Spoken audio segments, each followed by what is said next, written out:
ఈ బిజినెస్ ఏదైనా మీ ఊర్లో ప్రమోషన్ చేయాలంటే అది సుమన్ టీవీతోనే సాధ్యం. ఇప్పుడే సంప్రదించండి. Welcome to Suman TV. నేను మీ పవన్ని. ఇప్పుడుగైతే ఎట్టగాలకు శ్రీకాకుళం మొత్తం యావత్ రాష్ట్రం అంతా కూడాను ఇప్పటివరకు హాట్ టాపిక్గా మారింది కోన రవికుమార్ గారి యొక్క టాపిక్ అని. అంటే ఇప్పుడు ఈరోజు మొత్తం కథంతా తెర దిగిందైతే చెప్పచ్చు. కారణం ఏంటంటే ఇప్పటివరకు వేడిగా ఆరోపణలు చేసుకున్నారు తప్ప ఎక్కడ కూడా నిజ నిర్ధారణలు రుజువులు సాక్ష్యాలు అయితే ఎక్కడ లేవు. క్లియర్ ఓపెన్ ఛాలెంజ్గాను ఈరోజు ఎమ్మెల్యేగా ఉన్నటువంటి కోన రవికుమార్ ఒకటే అడుగుతున్నారు, నా పైన వేసినటువంటి ఆరోపణలకి మీ దగ్గర ఉన్నటువంటి రుజువులతో మీరు నా ముందుకు వస్తే ఖచ్చితంగా దీనికి నేను జవాబుదారీ అని. అయితే ఈరోజు సారాంశం ఏంటి అంటే యావత్ ప్రపంచం అర్థం చేసుకోవాల్సిన ఒక విషయం ఏంటంటే నిజ నిర్ధారణ లేకుండా ఒక ఆరోపణలు చేస్తూ ఆ ఆరోపణలు కూడా ఒక సాధారణమైన వ్యక్తిగా కాకుండా ఈరోజు శ్రీకాకుళానికి ఒక బ్రాండ్ అంబాసిడర్గా ఉన్నటువంటి ఎమ్మెల్యే కోన రవికుమార్ పైన వస్తున్నట్టు ఆరోపణ. అసలు ఎందుకు ఈ ఆరోపణలు వచ్చాయి, అసలు ఆ రోజు జరిగిన ఉదంతం ఏంటి, అన్ని విధాలుగా ఇప్పటికే చాలామంది పలు ఛానల్లో అయితే మనం చూడడం జరిగింది.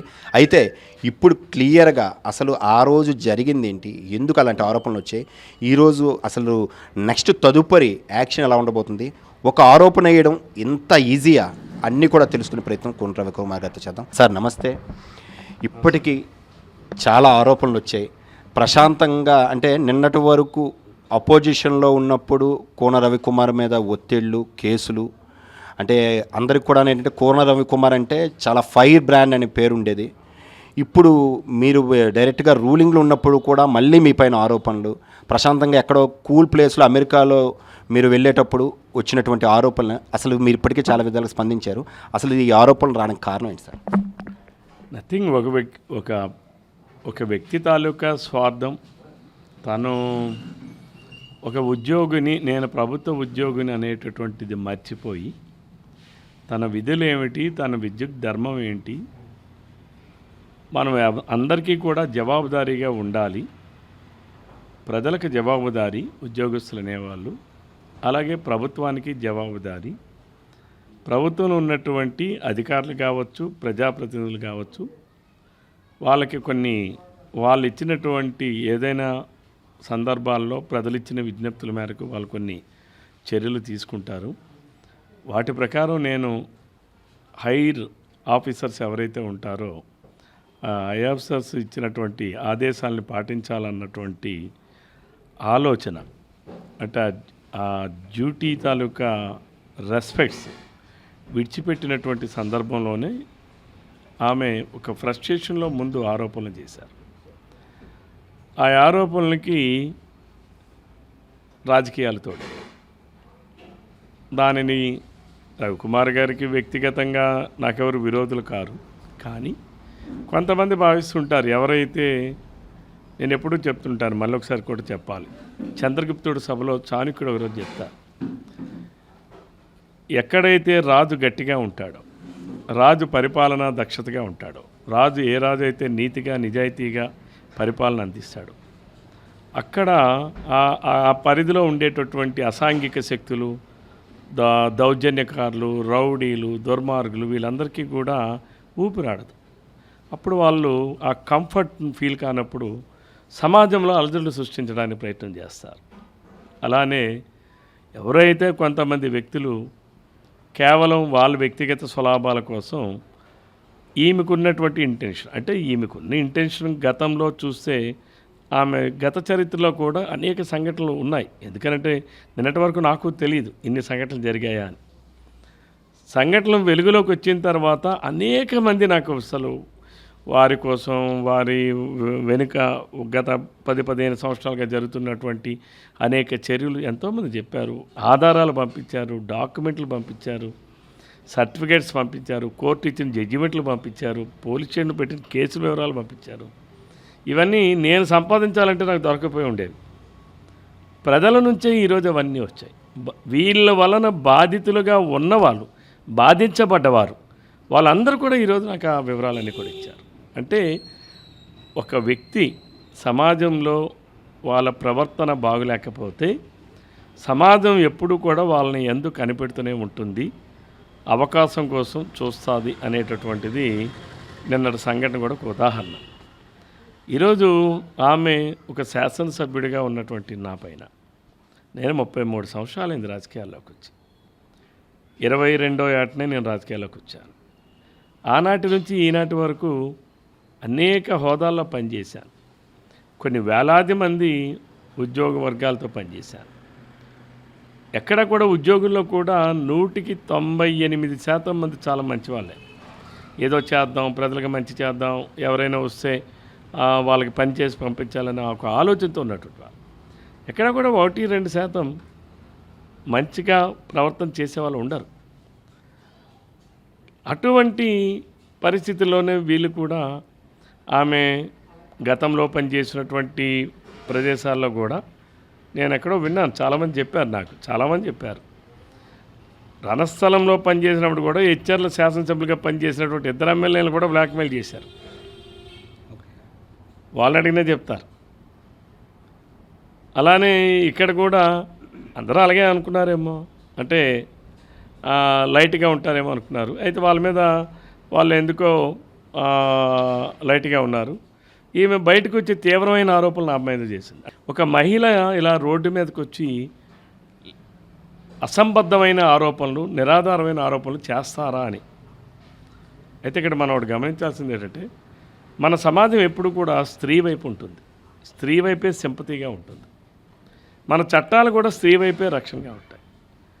వాటిని ఆసరా చేసుకొని, చట్టాలను ఆసరా చేసుకొని, సమాజంలో ఉన్నటువంటి మహిళల యందు ఉన్నటువంటి దృక్పథాన్ని, అభిప్రాయాన్ని ఆసరా చేసుకొని, ఎవరంటే వాళ్ళ మీద, ఎదుటి వాళ్ళ మీద ఎంతటి ఆరోపణలైనా చేసేసి మనం పబ్బం గడుపుకుందాం, దానివల్ల ఏదో ప్రయోజనాలు పొందేద్దాం అనేటటువంటి ఆలోచన చేసేటటువంటి వ్యక్తుల్లో ఇలాంటి వాళ్ళు ఉన్నారు. సమాజానికి చాలా ఇవి కూడా ఈరోజు మహిళా లోకం కూడా అందరూ ఆలోచిస్తున్నారు. అయితే ఒక చిన్న డౌట్, ఇప్పుడు మీరు స్త్రీకి ఫేవర్గా ఉంటుంది ప్రభుత్వాలు కానీ మన చట్టాలు కానీ అంటున్నారు.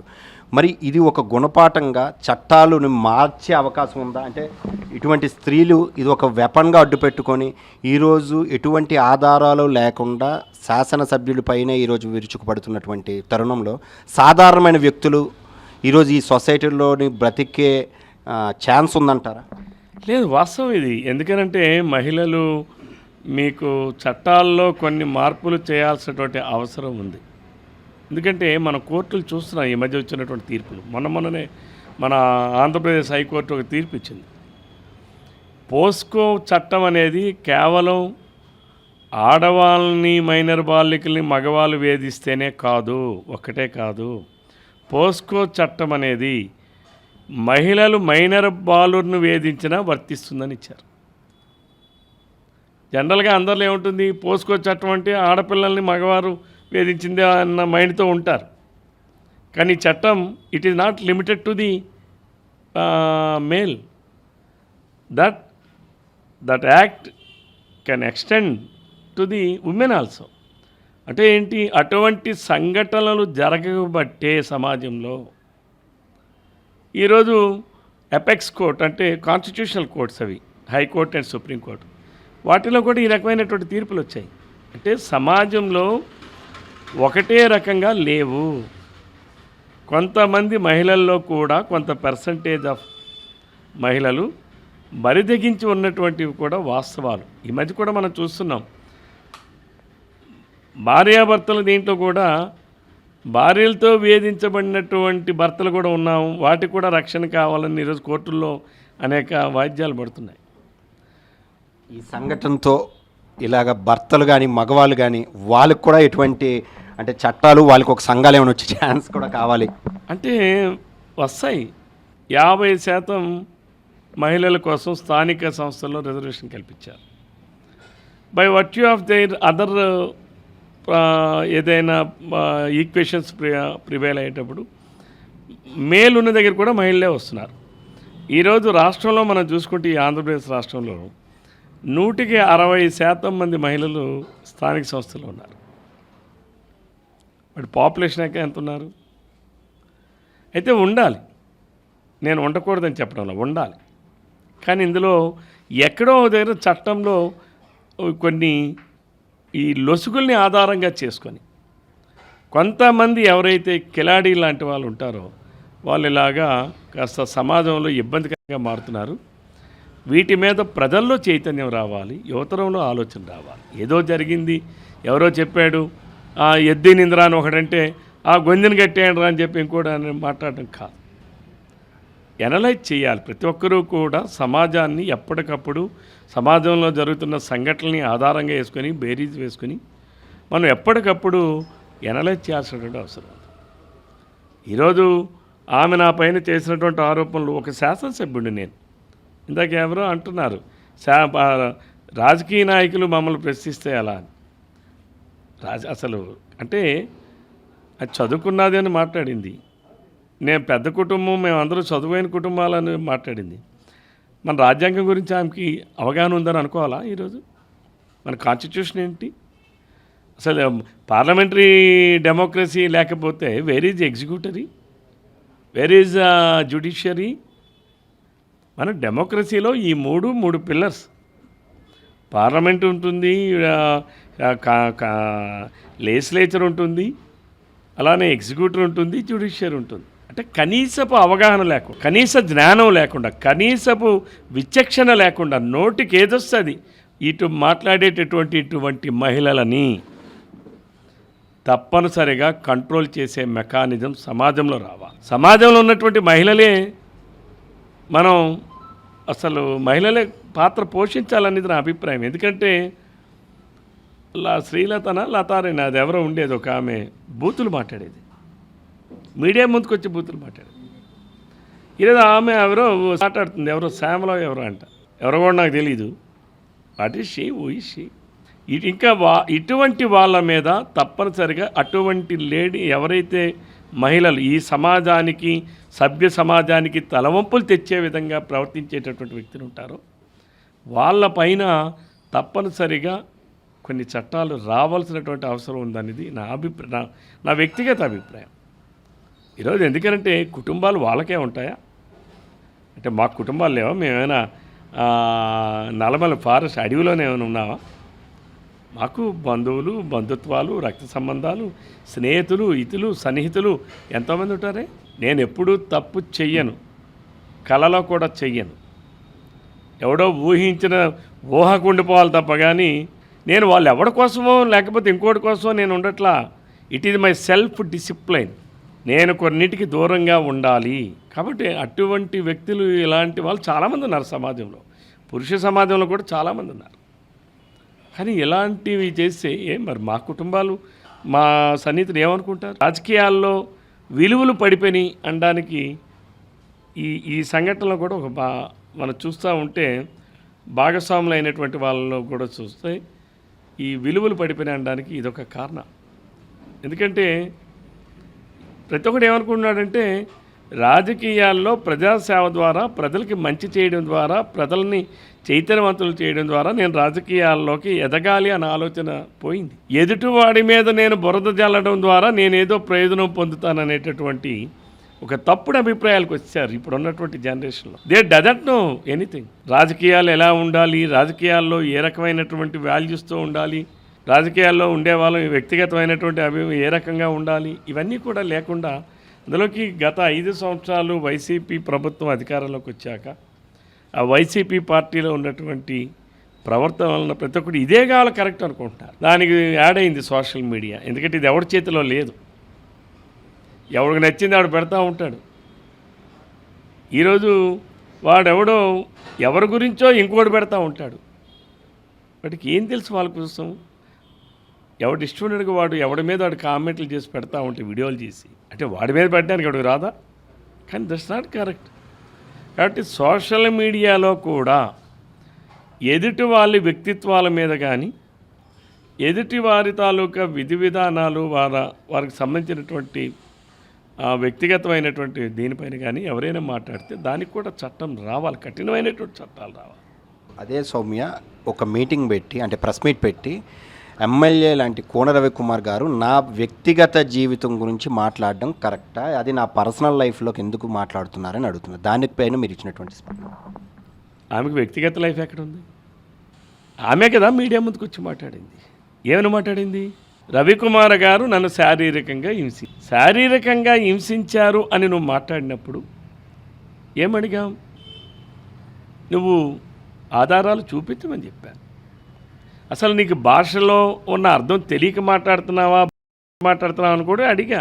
ఆమె నా క్యారెక్టర్నే బదనాం చేసేటప్పుడు నీ చరిత్ర ఏమిటో తెలియాల్సినటువంటి అవసరం, నీ వలన బాధితులు ఈరోజు ఆమె వలన బాధితులు కనీసం 12 మంది ఉన్నారు. వాళ్ళందరూ నా దగ్గరికి వచ్చారు. వాళ్ళు ఇచ్చిన కాగితాలే, లేకపోతే నాకేం తెలుసు. ఆమె అసలు దళితురాలు కాదు అని ఆంధ్రప్రదేశ్ రాష్ట్ర హైకోర్టు ఇచ్చినటువంటి తీర్పు కాపీలు 2012లో ఇచ్చారు, ఇప్పుడు కాదు. ఎవరైతే తన వివాహము చర్చిలో చేసుకున్నటువంటి రిజిస్ట్రేషన్ సర్టిఫికేట్ కూడా నా దగ్గర ఎందుకుంటాయండి, ఎవరో ఇస్తే కదా. ఈమె ఎందుకనంటే అంటే మీకు చట్టాన్ని ఈమె ఎంత దుర్వినియోగం చేస్తుందనడానికి నిదర్శనం ఏంటంటే, ఆమె ఒక బీసీ వ్యక్తిని ప్రేమించారు, పెళ్లి చేసుకున్నారు. ఏ సాంప్రదాయంలో?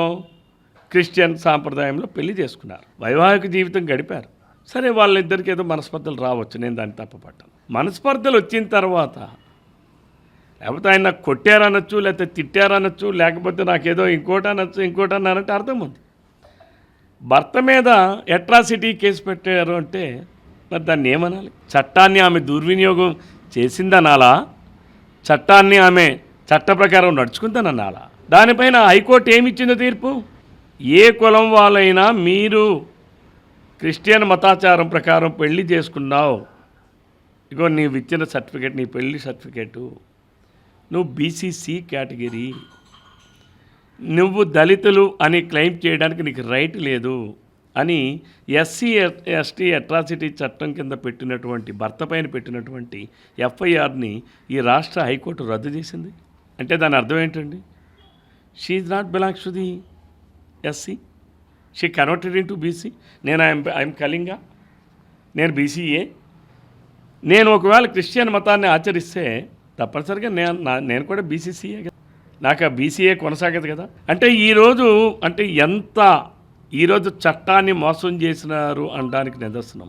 Even though she got job under SC quota. మరి నేను ఊహిస్తున్నాను, మరి వాళ్ళ సిస్టర్ కూడా ఉద్యోగం చేస్తున్నారని విన్నాను డాక్టర్గా. బహుశా ఆమె కూడా దళితుల కోటాలోనే ఉద్యోగం పొంది ఉంటారని భావిస్తున్నాను. వాళ్ళు చదువుకోవడం, వాళ్ళ మెడిసిన్ చదువుకోవడం కానీ, లేకపోతే ఎంఐ చదువుకోవడం కానీ, ఇవన్నీ కూడా దళితుల కోటాలోనే చదువుకున్నారని నేను అనుకుంటున్నాను. అదే కానీ నిజమైతే మరి ఇది నిజంగా ఎవరిని మోసం చేశారు? ఒకటి, రాజ్యాంగాన్ని మోసం చేయడం, రాజ్యాంగానికి వ్యతిరేకంగా నడుచుకోవడం. 2, చట్టానికి రూల్స్కి వ్యతిరేకంగా నడవడం. 3, ఎవరైతే దళితులు వీళ్ళ వలన నిజమైనటువంటి దళితులు, అట్టడుగునున్నటువంటి దళితులు, ఇలాంటి వాళ్ళు ఎవరైనా సరే ఈ సమాజంలో ఇలాగ బిహేవ్ చేస్తే తప్పనిసరిగా నేను సమాజానికి అభ్యర్థిస్తున్నా, తిరగబడండి, వీటన్నిటిని ఖండించండి.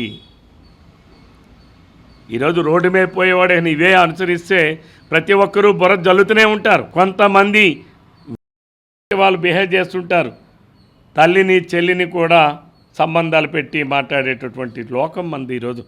అన్నదమ్ముడికి అక్క చెల్లెలు కూడా ముడిపెట్టి మాట్లాడే సమాజంగా తయారవుతుంది. ఎలా కనీసం ఈరోజు సమాజంలో ప్రతి ఒక్కరూ కూడా సమాజం బాగుండాలంటే ప్రతి ఒక్కరూ ఆలోచన బాగుండాలి, నడవడిక బాగుండాలి.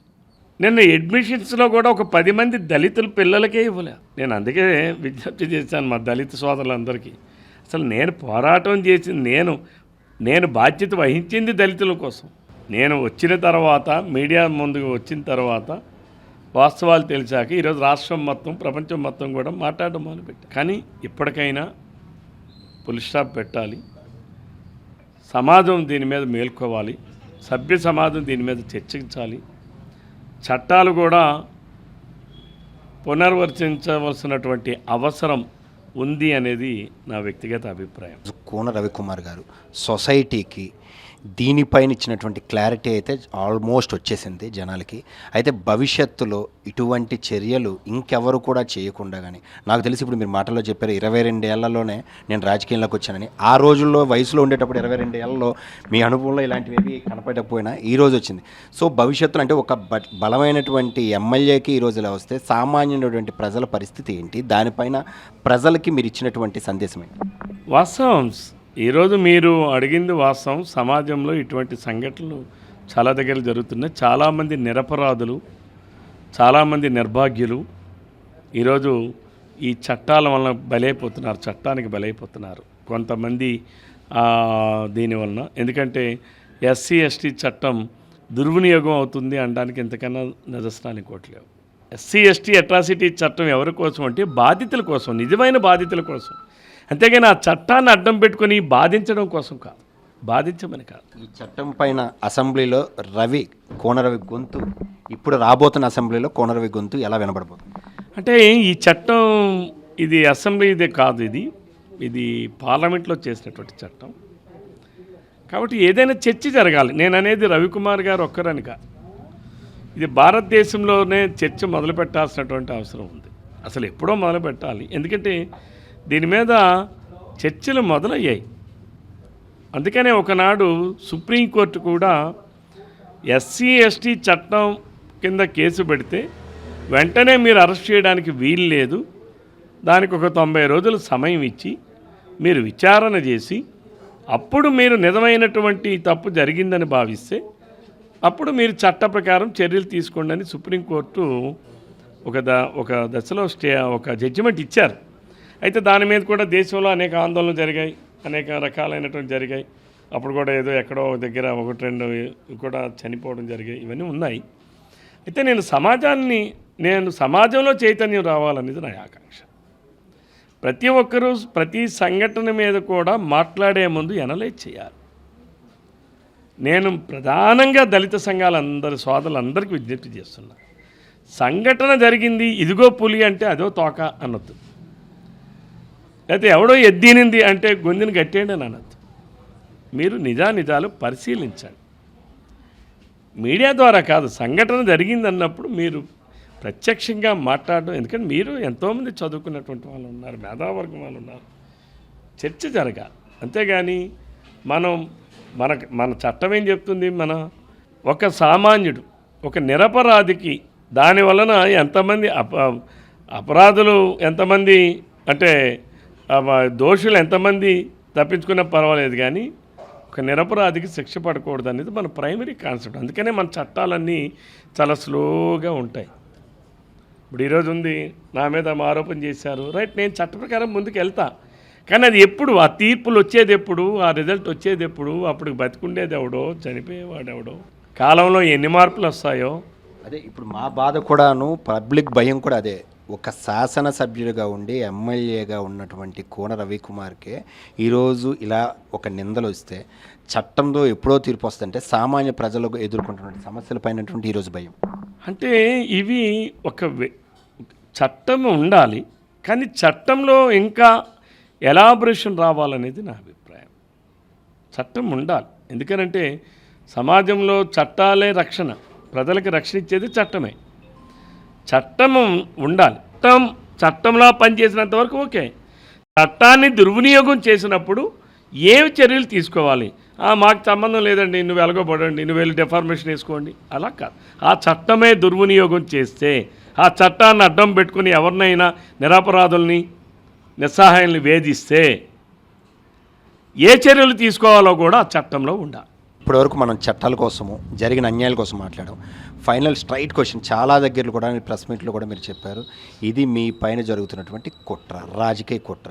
దానిపైన ఒక్క మాటలో కోన రవికుమార్ చెప్పేది ఏంటి? ఒక్క మాట చెప్పినా 2 మాటలు చెప్పినా కుట్రే కదా. కుట్ర అనేది 2 అక్షరాలు, ఓకే, అంతే.